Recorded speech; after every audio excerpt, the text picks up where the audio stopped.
जी नमस्कार मित्रों।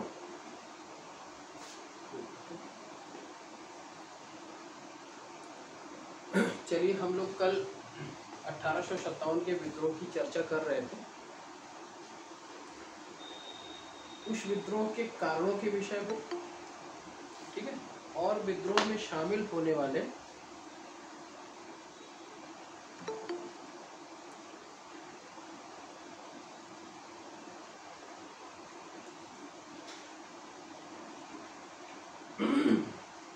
ठीक है, तो इस पे चर्चाएं हो चुकी थी विद्रोह के कारणों के विषय में।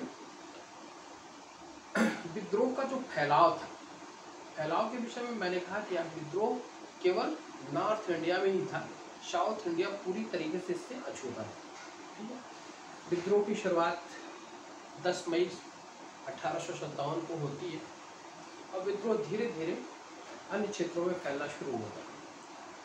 उसकी कल मैंने एक चार्ट भी आपसे बनवाया था कि किस जगह पे विद्रोह का नेतृत्व किसने किया, लेकिन वो चार्ट पूरा नहीं हो पाया था, अधूरा ही रह गया था। तो आप उसमें देख लें कि कहाँ पे किन लोगों ने विद्रोह किया था, जो मैंने लिखवाया है इसके अलावा। ठीक है, तो आप उसको नोट करते जाएं। विद्रोह दिल्ली में जो किया था, दिल्ली में जो इसका नेता था, इसकी जो चर्चा मैंने किया था कि बहादुर शाह जफर के नेतृत्व में सैनिकों ने विद्रोह किया। ठीक है, उन्होंने उनको अपना नेता माना, उसके शहंशाह ये हिंदुस्तान की उपाधि उनको प्रदान की गई थी, शहंशाह ये हिंदुस्तान घोषित किया गया। तो दिल्ली में उनका जो साथ दिया था, एक तो बहादुर शाह जफर थे ही, बहादुर शाह जफर। इसके बाद विद्रोही और नेता जो थे वो जफर बख्त, ठीक, इनको बख्त खां भी कहा गया था, बख्त खां के नाम से भी जाना जाता था। इसके साथ साथ जवान बख्त खां, जवान बख्त और जीनत महल, जीनत महल। ठीक, बहादुर शाह उस समय 80 वर्ष की अवस्था इनकी थी। अब बहादुर शाह को क्या घोषित किया गया था? शहंशाह ये हिंदुस्तान, शहंशाह ये हिंदुस्तान।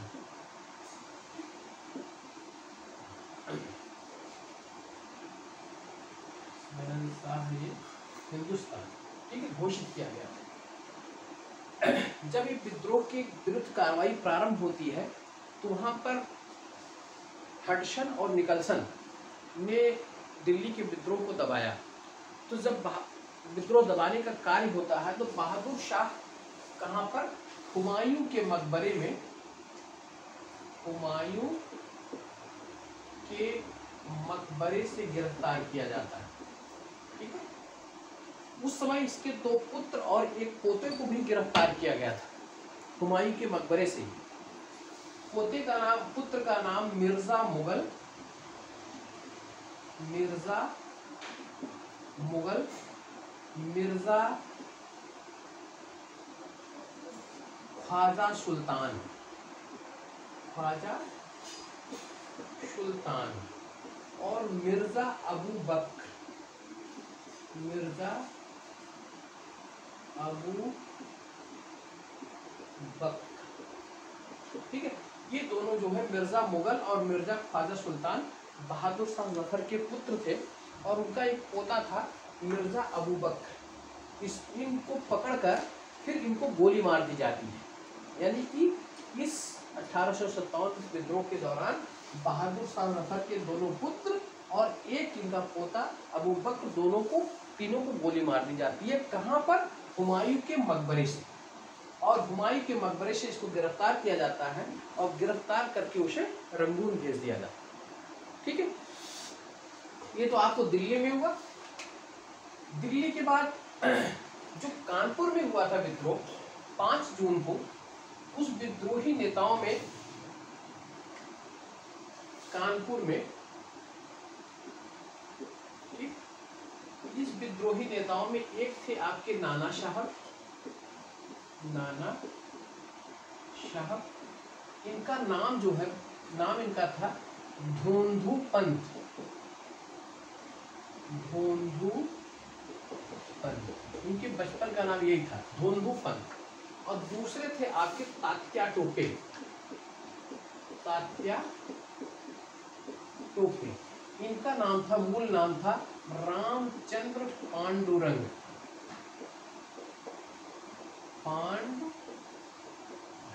ठीक है। और यहाँ पर इनका साथ अजीमुल्लाह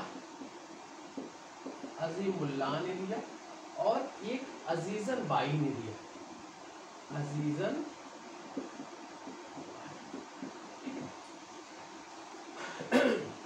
इन विद्रोही नेताओं के विषय में जरूर जानकारी रखिएगा कि बहुत इंपॉर्टेंट है। नाना साहब का मूल नाम क्या था? धोंधू पंत।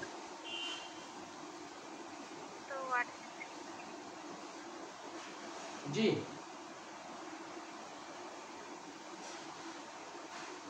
कुछ कहना चाह रही थी?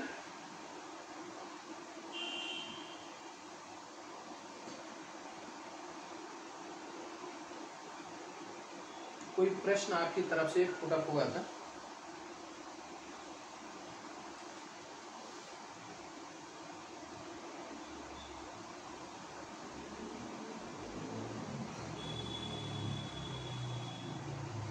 चलिए आगे चलते हैं। नाना साहब का मूल नाम क्या था? धोंधू पंत। तात्या टोपे का मूल नाम था रामचंद्र पांडुरंग, ठीक है। और अजीमुल्लाह और अजीजन बाई ने भी इनका साथ दिया था। अजीमुल्लाह कानपुर के बाद जो है फतेहपुर में भी विद्रोह को नेतृत्व प्रदान किए थे। कहाँ? फतेहपुर में। अगर कभी फतेहपुर की बात आए तो आप देखिएगा कि अजीमुल्लाह वहाँ पर विद्रोही नेता के रूप में सामने आया, ठीक है। यह विद्रोह कब हुआ था? 5 जून 57, ठीक है। जब यहाँ पर विद्रोह को दबाने का कार्य किया था कैंपबेल ने, ठीक है। कैंपबेल ने जब विद्रोह दबाया तो नाना साहब के ऊपर जब प्रेशर बना, ठीक है, तो नाना साहब भागकर कहाँ जाते हैं? नेपाल चले जाते, ठीक। और तात्या टोपे फिर वहाँ से निकलते हैं और ग्वालियर की तरफ झांसी की रानी का इन्होंने साथ देना। कब? देखिए आप, 57 की बात है। और झांसी की रानी का जो विद्रोह हुआ था वो जून 58 में हुआ था, जून 58 में। 57 में जब ये परास्त होते हैं कानपुर में, तो तात्या टोपे फिर झांसी की रानी के साथ आ जाते, उनका इन्होंने साथ दिया था ग्वालियर में, ठीक है। तो और यहाँ पर अजीमुल्लाह और अजीजन बाई, अजीजन बाई ये नर्तकी थी, नर्तकी के रूप में थी। इन्होंने भी विद्रोही नेताओं की सहायता की थी। अंग्रेजों को, कई अंग्रेजों को उनके द्वारा मारा गया था, ठीक है। यह कानपुर में होता है। इसके बाद ये तात्या टोपे जब यहाँ से भागते हैं, यहाँ जब विद्रोह इनका असफल हो जाता है, दबा दिया जाता है, तो तात्या टोपे भागकर जंगलों में जाते हैं। और जहाँ पर तात्या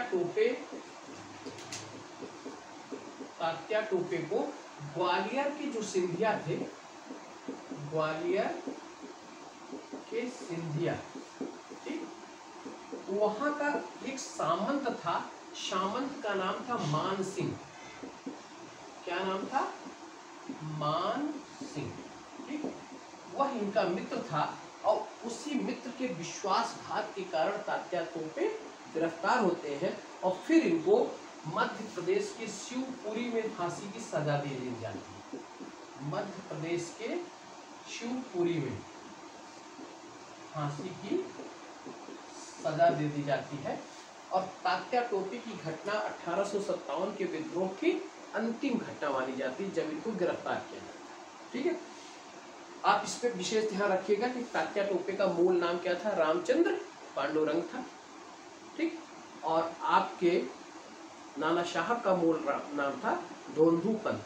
नाना साहब कौन थे? नाना साहब जो बाजीराव द्वितीय थे, बाजीराव सेकंड, मराठा का अंतिम शासक, ठीक है, उनका जो है दत्तक पुत्र था, दत्तक, ठीक है, यह नाना साहब थे। उसके बाद हम आते हैं, थोड़ी सी चर्चा करेंगे जो लखनऊ में विद्रोह हुआ था, जिसको आपके क्या नाम है कि बेगम हजरत महल ने किया था, ठीक है, लखनऊ का विद्रोह। इस पे थोड़ा सा प्रकाश में डालूंगा, इस पे कहाँ से क्वेश्चन बनने की संभावना है। यह विद्रोह की शुरुआत कब हुई थी? 4 जून 1957, ठीक। विद्रोह का नेता कौन था? बेगम हजरत महल, ठीक है। देखिए बेगम हजरत महल, इनका जो मूल नाम था मुहम्मदी खातून। क्या नाम था? मुहम्मदी खातून। इनका बचपन का नाम यही था, ठीक है।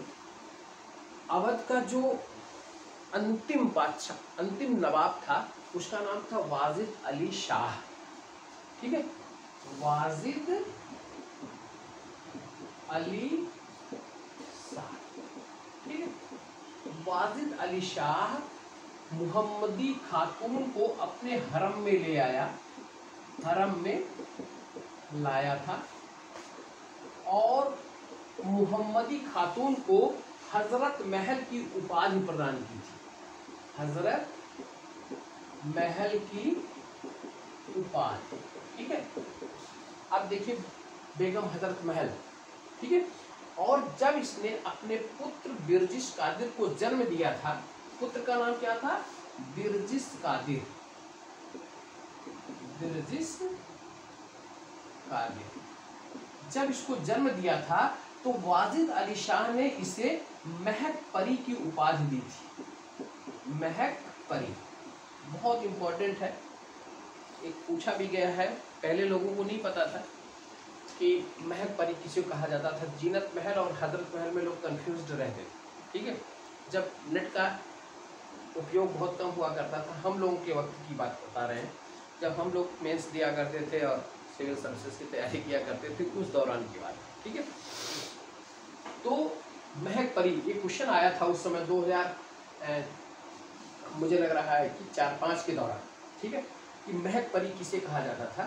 तो महक परी बेगम हजरत महल के, और बेगम हजरत महल भी नाम मूल नहीं था, उसका मूल नाम था मुहम्मदी खातून, ठीक है। अब इसके विषय में ये चीज़ जाननी चाहिए कि मुहम्मदी खातून को बेगम हजरत महल, और जब इसने अपने पुत्र बिरजिश कादिर को जन्म दिया था तो उसको वाजिद अली शाह ने महक परी की उपाधि दी थी, ठीक है। जब आप देखते हैं 1857 में मैंने एक चर्चा की थी आप लोगों से, चर्चा ये थी कि आप इसको नोट करते रहिएगा।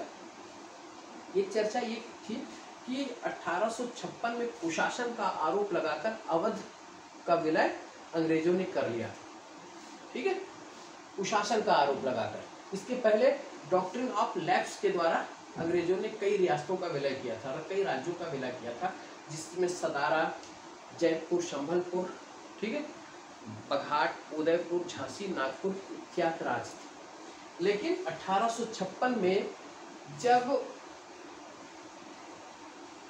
अवध का विलय किया इन्होंने, अवध का विलय, अवध का विलय, ठीक है, कब किया था? 1856 में। उस समय शासक कौन था? वाजिद अली शाह, वाजिद अली, ठीक है। इस वाजिद अली शाह को कलकत्ता के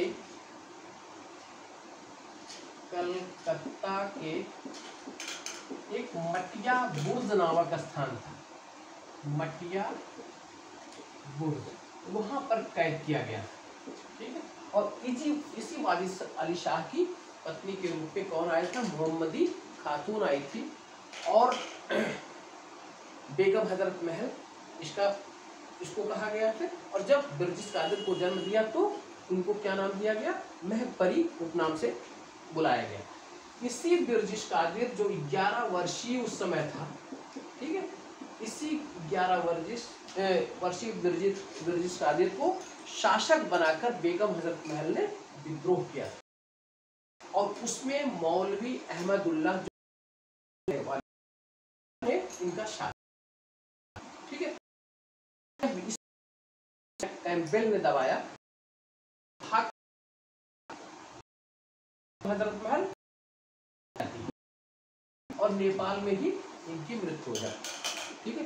तो आप इनके विषय में ये जानकारी अवश्य रखिएगा, बेगम हजरत महल के विषय में, ठीक है। तो कल मैंने आपको बताया था दिल्ली में किसने दबाया था इसके विद्रोह को, निकलसन और हडसन ने।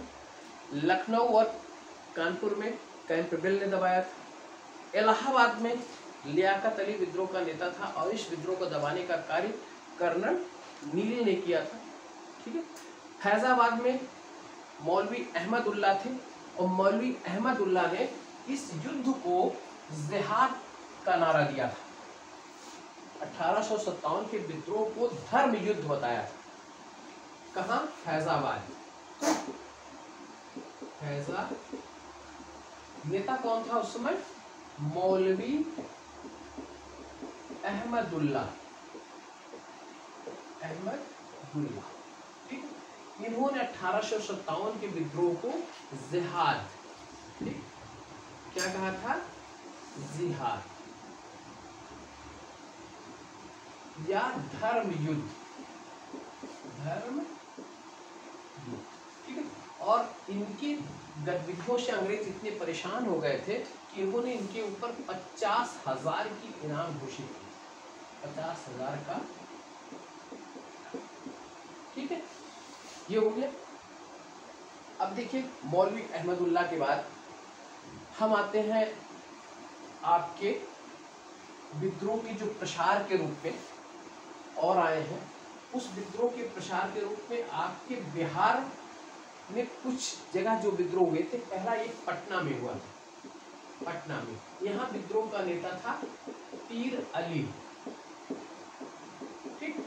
उसके बाद दूसरा जो है दानापुर, ठीक, आरा, शाहाबाद, ठीक है। और ये फिर जब आते हैं तो आपके आजमगढ़, गाजीपुर, ठीक, इन स्थानों पर विद्रोह का नेतृत्व किसने किया था, कुंवर सिंह, ठीक। कुंवर सिंह की उम्र उस समय 80 वर्ष के आसपास थी, ठीक है। विद्रोह में सबसे बड़े ये विद्रोही थे, सबसे उम्र दराज विद्रोही थे, 80 वर्ष की उम्र में, ठीक है। लेकिन हौसले की आप इनकी दाद देंगे कि जब इनको अंग्रेज की गोली से या उनकी तलवार से जब इनके हाथ कट गए थे तो इन्होंने अपने हाथों से, जो उस घाव को तो वो हाथ जब सड़ गया तो अपनी तलवार से ही अपने हाथों को काटकर आजमगढ़ में एक नदी में फेंक दिया था, ठीक है। उस वर्ष 80 वर्ष की अवस्था में ये स्थिति कुंवर सिंह की थी, ठीक है। और इन्होंने छापामार युद्ध शैली का नेतृत्व किया था। और जब इनको अप्रैल 58 में जब इनकी डेथ होती है कि इनके छोटे भाई अमर सिंह, ठीक, ने गुरिल्ला युद्ध, इसी को छापामार युद्ध भी कहते हैं, छापामार, इसका नेतृत्व किया था कौन, अमर सिंह ने। और इसकी प्रशंसा, युद्ध शैली की प्रशंसा किसने किया था, कार्ल मार्क्स और एंजिल्स ने इसके युद्ध की प्रशंसा किया था, ठीक है, अमर सिंह के और कुंवर सिंह। तो ये हमारे आजमगढ़ में थे। इसके बाद कुछ स्थान और आते हैं जहां विद्रोह के विषय में आप जानते रहिए कुछ का। नेतृत्व किसने किया था। एक स्थान आपका है राजस्थान का जोधपुर, वहां एक रियासत थी आहुआ, राजस्थान का जोधपुर। यहाँ पर ठाकुर कुशल सिंह ने,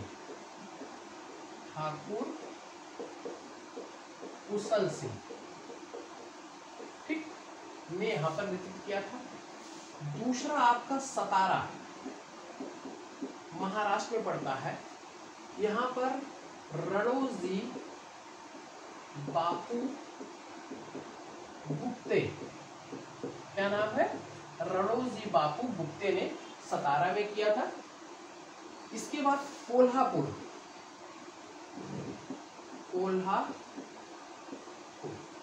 यहाँ पर अन्नाजी फडणवीस, ठीक, तथा तात्या मोतिते, इन दोनों ने कोल्हापुर में किया था। आप आ जाइए फिर असम में मनीराम दत्त और कंदपेश्वर सिंह,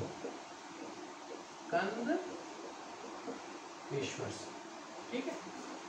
उड़ीसा में आप आ जाइए, उड़ीसा में संभलपुर, यहाँ पर उज्जवल साई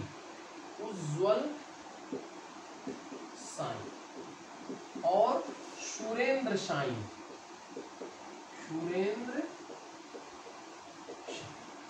ठीक है, यहाँ पर इन्होंने किया था। इसके बाद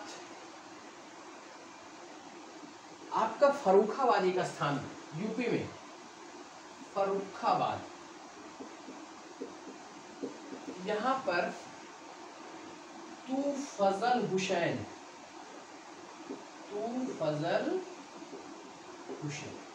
इन्होंने विद्रोह को नेतृत्व प्रदान किया, ठीक है। हिमाचल प्रदेश में कुल्लू जो स्थान है, हिमाचल प्रदेश का कुल्लू,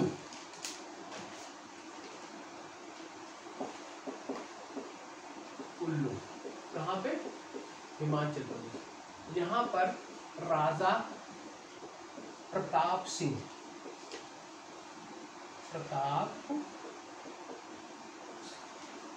ठीक है। तो ये हमारे विद्रोह के प्रमुख स्थान थे। इस विद्रोह में मैंने आपसे कल चर्चा की थी, मैंने कहा था कि यहाँ पर मध्यम वर्ग इस विद्रोह में शामिल नहीं था, व्यापारी इस विद्रोह में शामिल नहीं था, जो शासक वर्ग था जमींदार इस विद्रोह में शामिल नहीं था। इस विद्रोह में शामिल होने वाले प्रमुख लोग कौन थे? इस विद्रोह में शामिल होने वाले प्रमुख लोग एक तो सैनिक, दूसरे कृषक और वह अबदस्त शासक जिनकी सत्ता चली गई थी, ठीक है, वह इस विद्रोह में शामिल थे, ठीक है। अब एक बात थोड़ा सा इसको आप लिख लें तो मैं आगे बढ़ता हूं।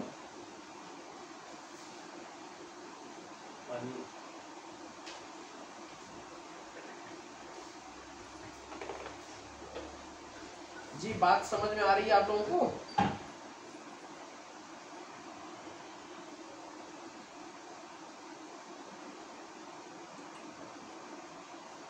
मेरी आवाज पहुंच रही है भाई? जी सर, आवाज आ रही है आपकी, क्लियर है जी, आवाज आ रही है आपकी, साफ है। और बोर्ड ठीक दिखाई दे रहा है? जी सर, बोर्ड पे भी दिखाई दे रहा है। इन सब जो नामों की चर्चा मैंने की है, आप उसको कोशिश करिए दिमाग में रखने की, ठीक है? जी सर, जी सर। क्योंकि आज मैंने पिछला जो है आरओ उसके पेपर का अध्ययन किया, तो मैंने देखा कि वहाँ भी क्वेश्चन काफ़ी गहराई में अब पूछे जाने लगे, ठीक है? तो हाँ, कल मैंने इस चीज़ का अध्ययन किया था, तो मैंने देखा कि काफ़ी गहराई में क्वेश्चन पुटअप होने लगे, और इसलिए मुझे लगता है कि कोई पॉइंट छूटने ना पाए, ठीक है? आप लोग कोशिश कर लीजिए, एक बारगी दिमाग में बैठा रहेगा ना तो कहीं ना कहीं जब आपको ऑप्शन मिलेगा, जरूरी नहीं कि सब चीज़ आपको याद ही रहे, लेकिन जब आपको ऑप्शन मिलेगा ना, तब आप इसको सही करने की गुंजाइश आपकी बढ़ जाएगी। ठीक है, जी सर। चलिए अब हम आते हैं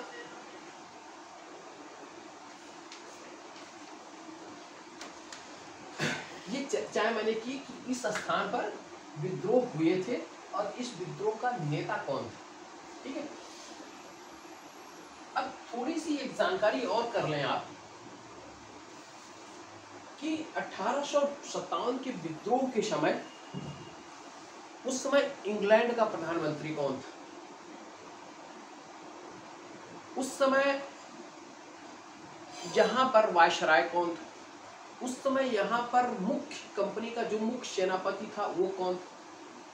ठीक है, इन सब के विषय में भी पूछे जाने की संभावना बनी है। तो आप एक बना लें कि 1857 के समय इंग्लैंड का प्रधानमंत्री, इंग्लैंड का प्रधान, वह उस समय पार्मस्टन, नाम क्या था? पार्मस्टन इंग्लैंड का प्रधानमंत्री था। दूसरा आप देखिएगा, भारत का वायसराय, भारत का वायसराय क्या? गवर्नर जनरल करिए उससे, गवर्नर जनरल, ये कौन थे? Lord Canning, Lord Canning. ठीक है, कंपनी का मुख्य सेनापति,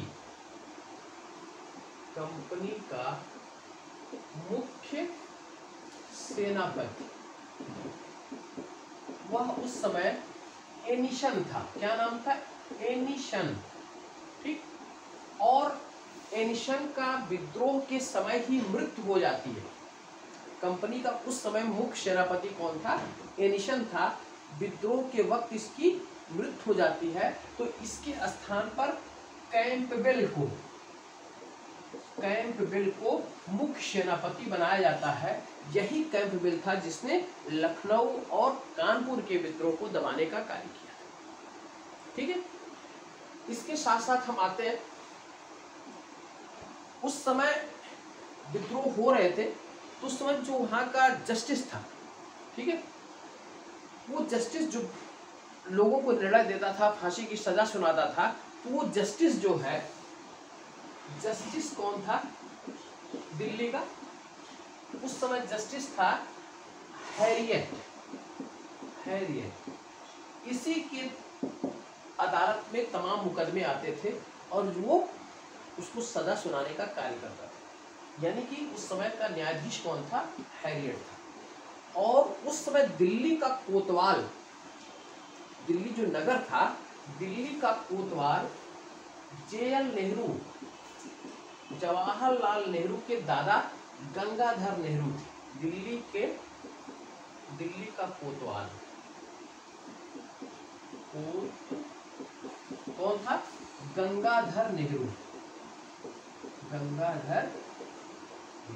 अब जरा सोचिए, गंगाधर नेहरू उस जमाने में 1857 में अंग्रेजों से जुड़े हुए थे और उस समय दिल्ली के कोतवाल पद पर तैनात थे। ठीक है, और इसके साथ साथ जो 1857 के विद्रोह का ये संवाददाता के रूप में कार्यरत था, जो संवाददाता की हैसियत से वो विद्रोह को कवर कर रहा था, उस विद्रोह का संवाददाता था WH रशल। संवाददाता कौन था? WH रशल। ठीक है, उस समय एक पत्रिका थी टाइम्स, टाइम्स पत्रिका, इसी का वह प्रधान संपादक था। क्या नाम था? WH रशल। अब कभी अगर क्वेश्चन बनने की संभावना है, पूछा जा सकता है, नए क्वेश्चन बनाए जा रहे हैं, तो आपको वहाँ का देखिएगा, नवीन ये बातें आई हैं सामने एक तो इंग्लैंड का प्रधानमंत्री पार्मस्टन था, ठीक है। आपको पता है गवर्नर जनरल कौन था, केनिंग था। लेकिन मुख्य सेनापति के विषय में हम लोग बहुत कम अध्ययन करते हैं। तो उस समय एनिसन मुख्य सेनापति था जिसकी मृत्यु होती है और कैंपबेल को मुख्य सेनापति बनाया जाता है। जस्टिस जिसकी अदालत में 1857 के केस जाते थे वो हैरियट था और दिल्ली का कोतवाल गंगाधर नेहरू था और उस समय का संवाददाता W.H. रसल था। इस चीज को नोट कर ले आप लोग।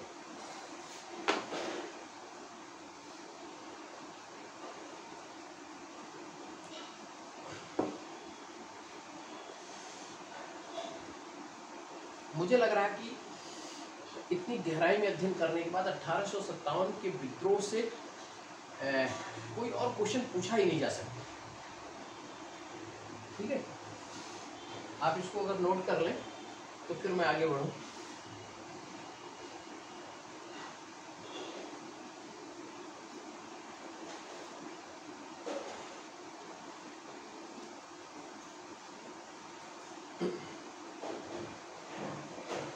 अब हम आते हैं 1857 के विद्रोह का स्वरूप क्या था। यहां से भी प्रश्न उठने की संभावना बनी रहती है। विद्रोह का स्वरूप, विद्रोह का स्वरूप, विद्रोह का स्वरूप ये था। इसके विषय में इतिहासकारों में पर्याप्त मतभेद है, ठीक।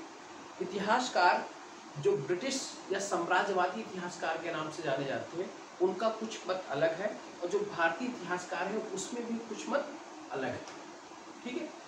तो प्रश्न कैसे पूछा जाता है कमीशन के द्वारा कि इस विद्रोह के स्वरूप के विषय में किस इतिहासकार ने क्या कहा है, उसका स्टेटमेंट क्या था।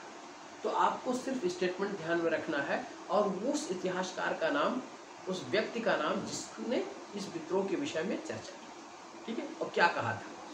स्वरूप का मतलब है कि इस विद्रोह में कौन कौन से व्यक्ति शामिल थे, यह किससे संबंधित था, कौन कौन सा वर्ग शामिल था, ठीक है, और विद्रोह का जो क्षेत्र था वो कितना विस्तृत था, कहाँ तक था, तो इसके विषय में लोगों का मत था।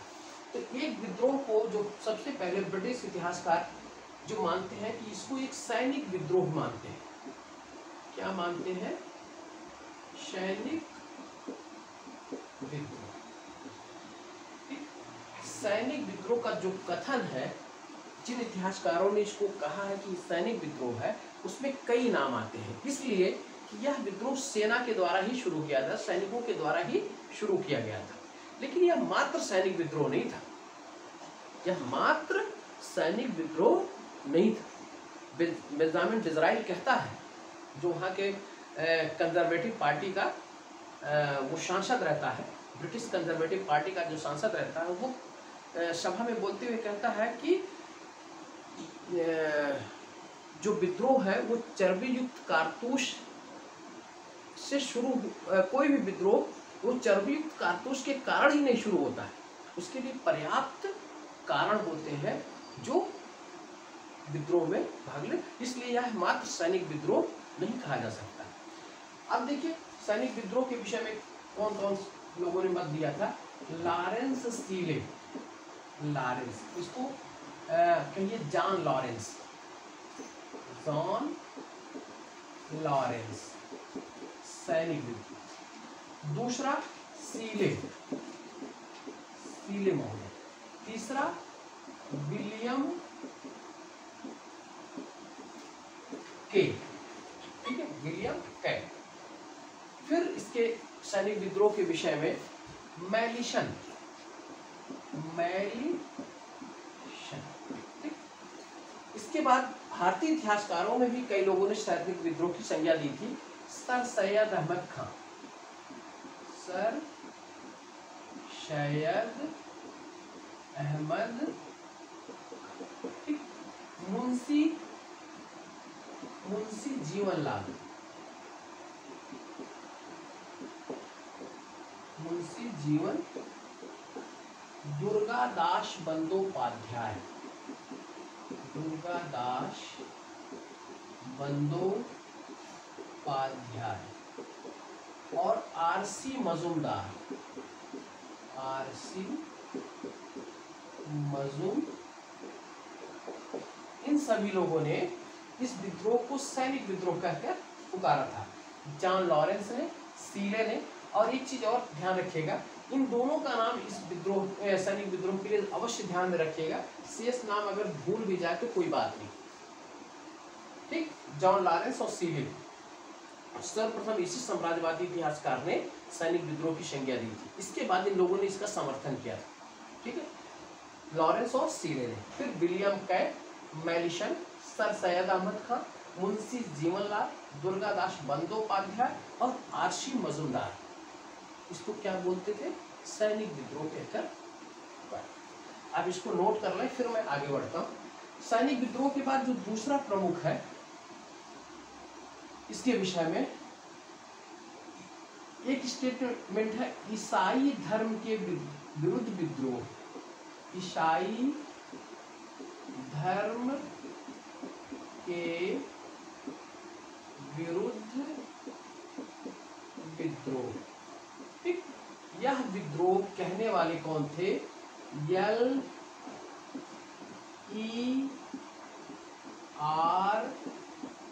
रीज। यह भी एक महत्वपूर्ण फैक्ट है जो कई बार कमीशन के द्वारा पूछा गया था कि किसने ईसाई धर्म के विरुद्ध विद्रोह की संज्ञा दी थी? L.E.R. रीज ने दिया था, ठीक। दूसरा एक प्रमुख स्टेटमेंट है, सभ्यता और बर्बरता के बीच संघर्ष, और बर्बरता के मध्य संघर्ष। इसको देने वाले थे T.R. होम्स। T.R. होम्स, यह भी नाम बहुत इंपॉर्टेंट है। सैनिक विद्रोह, John Lawrence, Seeley, William Kaye, Malleson, Sir Syed Ahmed Khan, Munshi Jivanlal, Durgadas Bandyopadhyay, RC Majumdar. ईसाई धर्म के विरुद्ध विद्रोह, L.E.R. रीज ने कहा था, और सभ्यता और बर्बरता के मध्य संघर्ष T.R. होम्स ने कहा था, ठीक। अब देखिए, हम इस पार्ट को हटा देते हैं।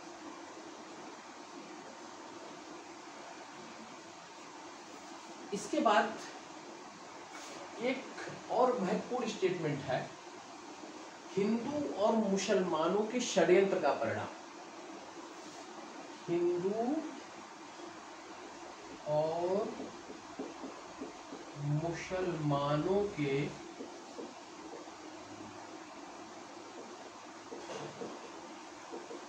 षड्यंत्र,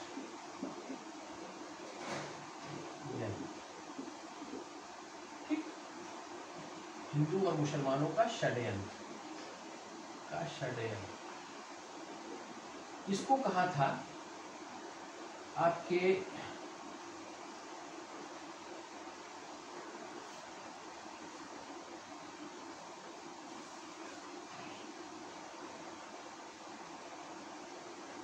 जेम्स आउट्रम और W. टेलर ने। इस सेंटेंस को किसने कहा था? जेम्स आउट्रम और W. टेलर। W. टेलर, ठीक है, ये महत्वपूर्ण आपका था, ठीक। इसके बाद एक सेंटेंस आपका आया है, इसके विषय में रॉबर्ट वालपोर्ड का सेंटेंस है। उन्होंने कहा कि यह विद्रोह सैनिक विद्रोह से कुछ अधिक और राष्ट्रीय स्वतंत्रता संघर्ष से कुछ कम था। इस विद्रोह के विषय में एक कहा था, यह विद्रोह सैनिक विद्रोह से कुछ अधिक, सैनिक विद्रोह से अधिक तथा राष्ट्रीय स्वतंत्रता संग्राम से, राष्ट्रीय स्वतंत्रता संग्राम से कुछ कम था, कुछ कम था। किसने कहा था? रॉबर्ट वालपोर्ट, ठीक। और एक महत्वपूर्ण फैक्ट इस विद्रोह के विषय में, राष्ट्रीय विद्रोह की संज्ञा दी थी बेंजामिन डिज़राइली ने। वो कंजर्वेटिव, जो ब्रिटिश कंजर्वेटिव पार्टी थी उसके वो सांसद थे, और उन्होंने हाउस ऑफ कॉमन्स में बोलते हुए इसके विषय में कहा था कि यह एक राष्ट्रीय विद्रोह है, इसको मात्र सैनिक विद्रोह नहीं मानना चाहिए, और कोई भी विद्रोह, ठीक है, सत्ता का परिवर्तन मात्र चर्बी लगे कारतूसों के कारण नहीं होता, ठीक है। इसलिए जो इसको आप लिख लें, आप स्टेटमेंट राष्ट्रीय विद्रोह, राष्ट्रीय, इसके विषय में किसने कहा था? बेंजामिन डिज़राइली,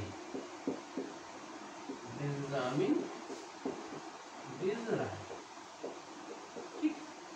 देखिए, अगर सारे नाम आपके दिमाग में ना फीड हो पाए तो आप इतना जरूर याद रखिएगा, एक तो बेंजामिन डिज़राइली का स्टेटमेंट जो राष्ट्रीय विद्रोह कहा, दूसरा आपका सैनिक विद्रोह के विषय में लॉरेंस और सीले का, तीसरा ईसाई धर्म के विरुद्ध विद्रोह LER रीस का, ठीक है, चौथा सभ्यता और बर्बरता के मध्य संघर्ष TR होम्स का, और हिंदू और मुसलमानों के षड्यंत्र का परिणाम जेम्स ऑड्रम और W टेलर का। इतना जरूर याद रखिए, ठीक है।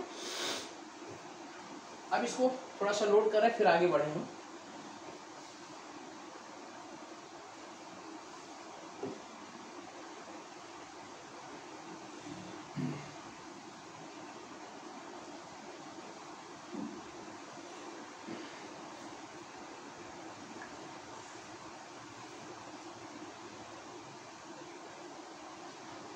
अब हमारे भारतीय जो इतिहासकार हैं उनका भी कुछ मत रहा इसमें, ठीक है। उनके विषय में थोड़ा सा जान लें आप।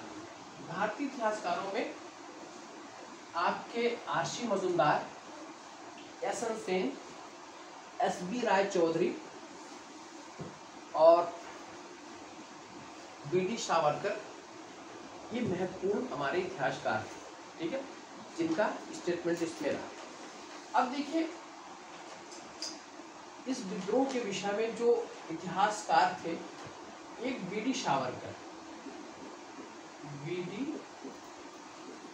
सावरकर,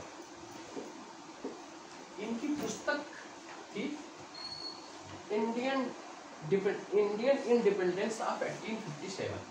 पुस्तक का नाम क्या था? इंडियन, नहीं, द फर्स्ट वार, आप लिखिएगा, first war of Indian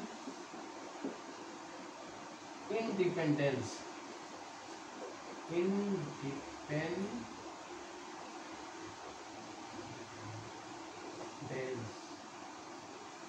of 1857, इनकी पुस्तक का नाम फर्स्ट वार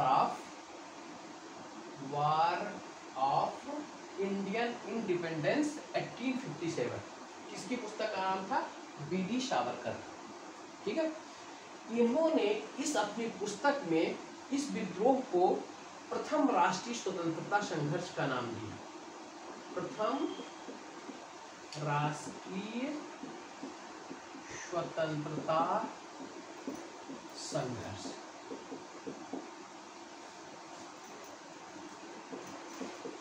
BD सावरकर की पुस्तक भी पूछी जाती है, first war of Indian independence of 1857, ठीक है। इसमें इन्होंने क्या कहा था? यह प्रथम राष्ट्रीय स्वतंत्रता संघर्ष का। इसके बाद एक आपके इतिहासकार आते हैं यशवंत सेन, ठीक है, जो कि सरकारी इतिहासकार के रूप में भी जाने जाते हैं, ठीक है। इस विद्रोह के लिखने के लिए सरकारी इतिहासकार किसको नियुक्त किया गया था? यशवंत सेन को। नाम क्या था? यशवंत सेन। इनकी पुस्तक थी 1857।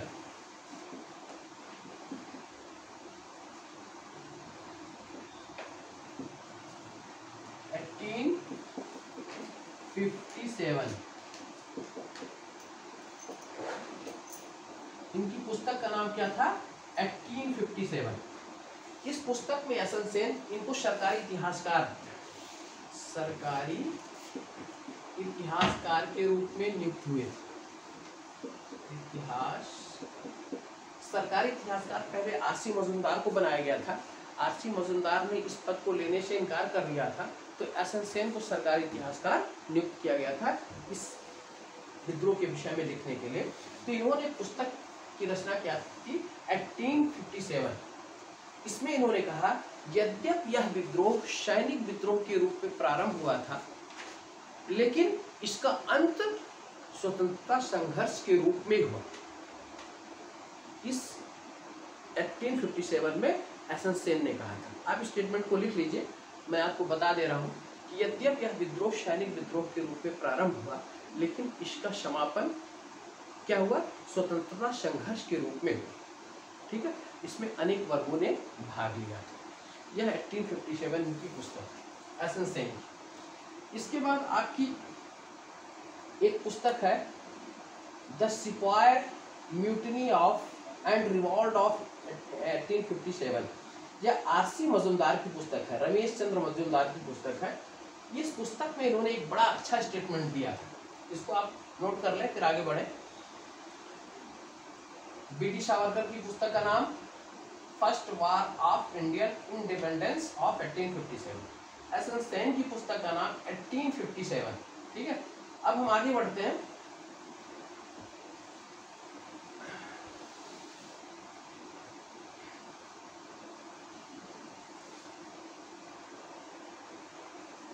एक पुस्तक का नाम है आरसी मजूमदार। आरसी मजूमदार की पुस्तक, इन्होंने पुस्तक लिखी थी सिपाही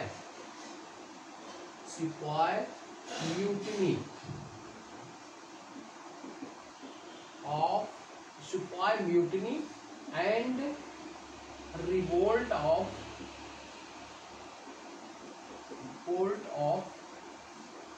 1857।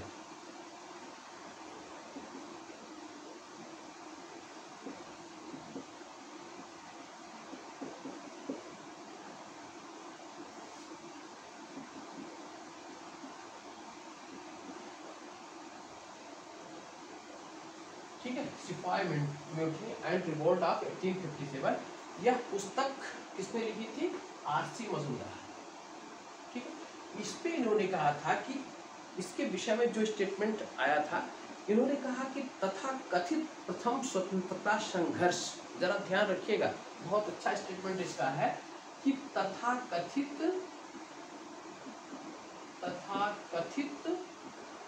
प्रथम स्वतंत्रता संघर्ष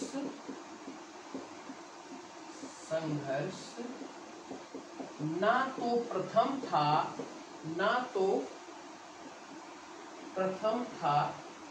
ना ही इसको प्रथम राष्ट्रीय स्वतंत्रता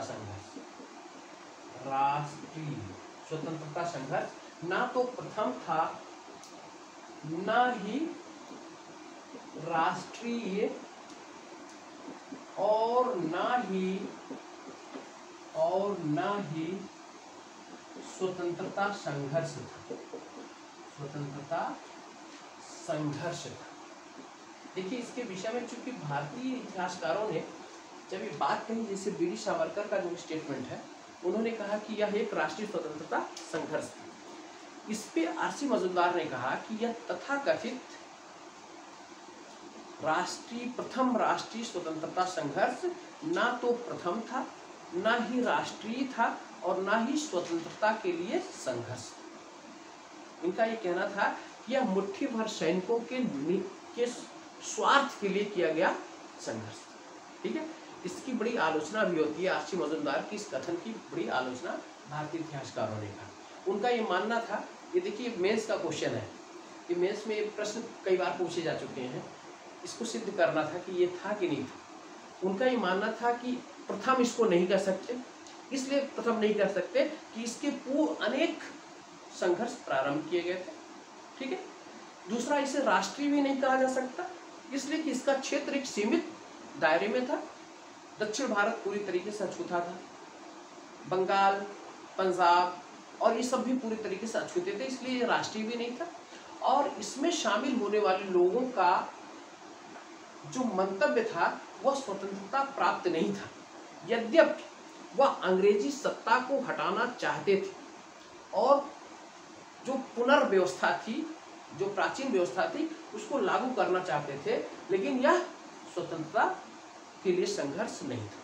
ठीक है, और राष्ट्रीय जो धारणा थी वह राष्ट्रीय धारणा उस समय तक पनप नहीं पाई थी, राष्ट्रवाद का उदय उस समय तक हो नहीं पाया था। इसलिए इस स्टेटमेंट बड़ा अच्छा स्टेटमेंट इसको माना जाता है लोगों के द्वारा, और इस पर कई कमेंट्स लिखे भी गए हैं और प्रश्न कई पूछे जाते हैं। तो आरसी मजूमदार की इस स्टेटमेंट को जरूर आप ध्यान में रखिए। ठीक है, और उनकी पुस्तक क्या है, सिपाही म्यूटिनी एंड रिवोल्ट ऑफ 1857। इसके बाद हम आते हैं, एक पुस्तक है अशोक मेहता की, अशोक मेहता, इनकी पुस्तक का नाम है the great rebellion.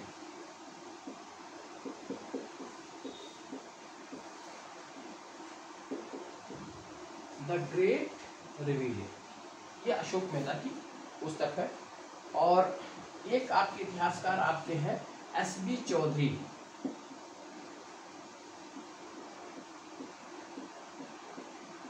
SB Chaudhary, इनकी पुस्तक है कि सिपाही mutiny in Indian, in war of Indian revolt.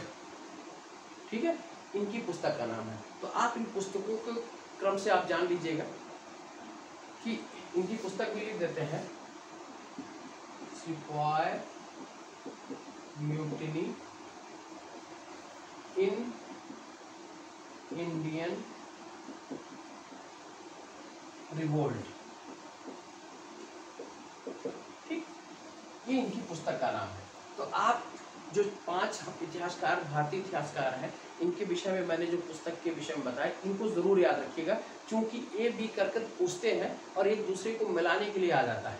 ठीक है, तो पहली पुस्तक the first war of Indian independence, BD. Savarkar की है। ठीक है, दूसरी पुस्तक एस.एन. सेन की है, 1857। तीसरी पुस्तक आरसी मजूमदार की है, सिपाही म्यूटिनी एंड रिवोल्ट ऑफ 1857। ठीक है, चौथी पुस्तक आपकी अशोक मेहता की है, द ग्रेट रिविलियन। ठीक है, और पांचवी पुस्तक एसबी चौधरी की है, जिसमें इन्होंने कहा सिपाही म्यूटिनी इन इंडियन रिवोल्ट। ठीक है, यह 5 पुस्तक जरूर याद रखिए। ठीक है, इस पुस्तक में इन्होंने कहा कि इसमें एसबी चौधरी ने इसे सैनिक और असैनिक दोनों विद्रोह के रूप में जानने का प्रयास किया, कि इसमें दोनों वर्ग के लोग शामिल थे, सैनिक भी शामिल थे और असैनिक भी इसमें शामिल थे। ठीक है, तो यह हमारे विद्रोह का स्वरूप हो गया। स्वरूप के बाद आप थोड़ा सा 5 मिनट और लेंगे, आपका परिणाम, और इसी जगह फिर हम 1857 के विद्रोह को समाप्त करने की घोषणा करेंगे। ठीक, परिणाम में जानिएगा कि 1857 के विद्रोह को जब पूरी तरीके से दबा दिया जाता है, तो पहला कार्य किया जाता है, विद्रोह के बाद 1 नवंबर 1858, डेट याद रखिएगा, 1 नवंबर 1858, इलाहाबाद का मिंटो पार्क,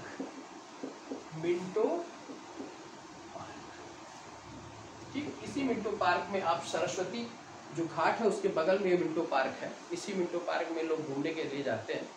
इसी मिंटो पार्क में महारानी की घोषणा, महारानी की घोषणा को लॉर्ड कैनिंग ने पढ़कर सुनाया। लॉर्ड कैनिंग ने पढ़कर सुना। ठीक है, वो घोषणा क्या हुई थी? देखिए, इलाहाबाद में घोषणा क्यों हुई थी कि विद्रोह के समय कुछ समय के लिए ना दिल्ली के स्थान पर इलाहाबाद को राजधानी बनाया गया था। ध्यान रखिएगा, हो सकता है क्वेश्चन ऐसे भी पूछा जा सके कि विद्रोह के वक्त कुछ समय के लिए किस स्थान को राजधानी बनाया गया, तो इलाहाबाद को राजधानी बनाया गया। तो इलाहाबाद के मिंटो पार्क में यह घोषणा पत्र सुनाई दिया। किसने पढ़ा था? लॉर्ड कैनिंग ने। पहला बात उन्होंने कहा कि कंपनी के शासन को समाप्त करने की घोषणा की जाती है। ठीक, अब आप लोग ब्रिटिश क्राउन के अधीन शासित होंगे। अभी तक कंपनी हमारे ऊपर शासन कर रही थी, अब हमारी शासन व्यवस्था कहाँ से होगी? ब्रिटिश क्राउन के द्वारा, ब्रिटिश साम्राज्य के द्वारा हम लोग अब शासित किए जाएंगे। ठीक है, एक पहला कार्य ये किया। और कंपनी के जो प्रमुख बोर्ड ऑफ डायरेक्टर्स और बोर्ड ऑफ कंट्रोल, जो दो प्रमुख इसकी संस्था थी जिसके द्वारा ये नियंत्रित किया जाता था, बोर्ड ऑफ कंट्रोल और बोर्ड ऑफ डायरेक्टर्स, एक व्यापारिक गतिविधियों को देखता था और एक राजनीतिक गतिविधियों को देखता था। इन दोनों संस्थाओं को समाप्त करने की घोषणा कर दी जाती है। ठीक, और एक जो है भारत सचिव नामक पद क्रिएट किया जाता है। ठीक है, भारत मंत्री या भारत सचिव, भारत सचिव। ठीक, और इसके 15 सदस्यीय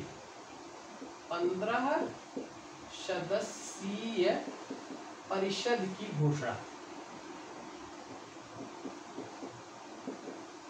परिषद की घोषणा ठीक की जाती है।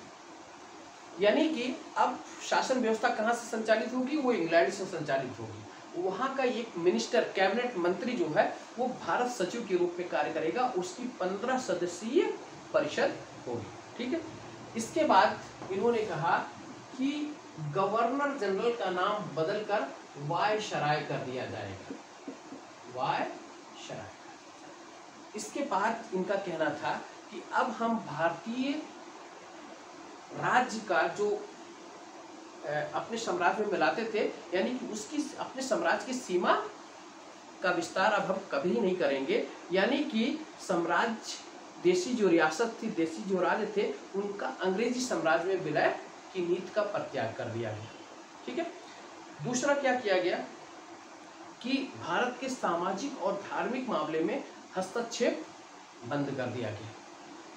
देशी रियासतों के जो शासक थे उनको पूर्ण सम्मान, उनके पदों को पूर्ण सम्मान देने की बात कही गई। ठीक है, और इसके साथ साथ इन्होंने सैनिक के ढांचों में बदलाव की घोषणा भी की थी। ठीक है, अब देखिए जरा, ये तो रानी की घोषणा थी। इसके बाद 1858 का भारतीय शासन अधिनियम पारित किया गया। भारतीय शासन अधिनियम 1858 का पारित किया गया और इसके द्वारा इन्होंने पूरी राजनीतिक व्यवस्था संचालित करने का प्रयास किया। अब यहाँ पर क्या होता है कि सैन्य जो संगठन था, ठीक है, एक पील कमीशन की नियुक्ति होती है। ठीक है, नाम क्या है? पील कमीशन।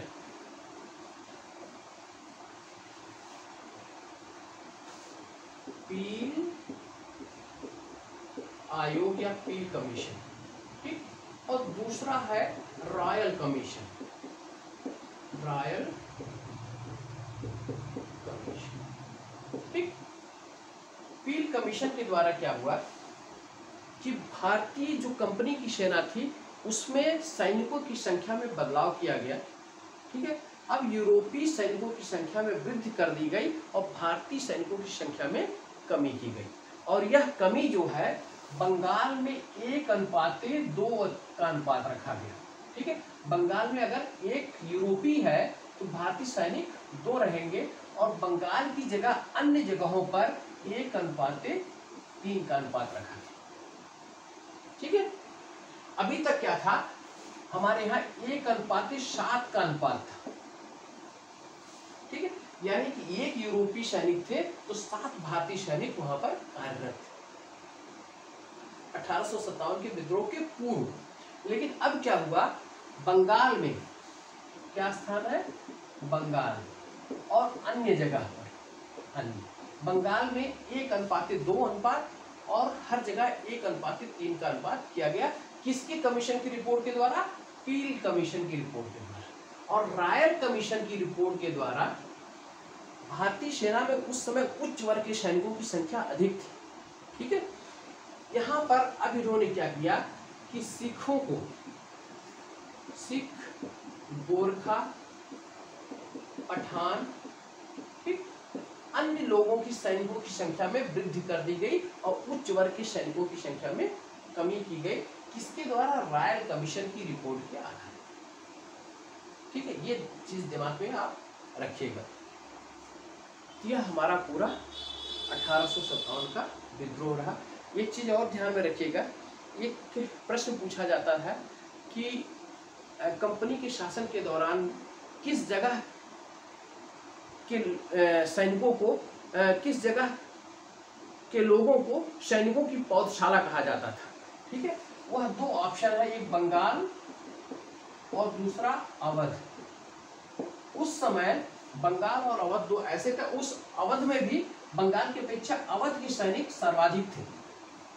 अवध के सैनिक कंपनी के शासनकाल में सर्वाधिक भर्ती किए जाते थे। ठीक है, इसीलिए इसे सैनिकों की पौधशाला के नाम से भी जाना जाता था और सैनिकों में उच्च वर्ग के लोग ज्यादा शामिल होते थे। इस तरीके से इनकी संख्या में कमी की गई। बंगाल में 1:2 का अनुपात लिया गया, अन्य जगहों पर 1:3 का अनुपात लिया गया। इसके पहले जो अनुपात था 1:7 का अनुपात था और रायल कमीशन की रिपोर्ट के आधार पर सिखों को, गोरखाओं को, पठानों को, ठीक है, इन सबको सेना में जगह प्रदान की गई।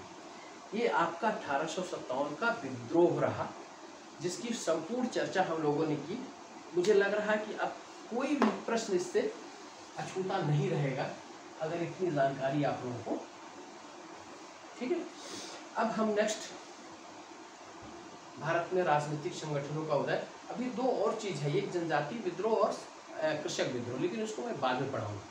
भारत में और राजनीतिक संगठनों का उदय और फिर भारतीय राष्ट्रीय कांग्रेस के बाद स्वतंत्रता आंदोलन।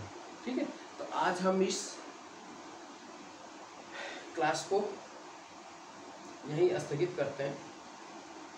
ठीक है, और कल मैं राजनीतिक संगठन के विषय में चर्चा करूंगा। आप लोग बहुत बाकायदा ध्यान से दिमाग लगाकर इस चीज़ को अध्ययन करिएगा। 1-2 बार अगर अध्ययन कर लेंगे तो मुझे लग रहा है कि आपके दिमाग में काफ़ी कुछ बैठ जाएगा। ठीक है, चलिए ठीक है, फिर आप सबको मैं शिवरात्रि और शुभरात्रि। ठीक है, बहुत बहुत शुभकामनाओं के साथ शुभरात्रि। चलिए।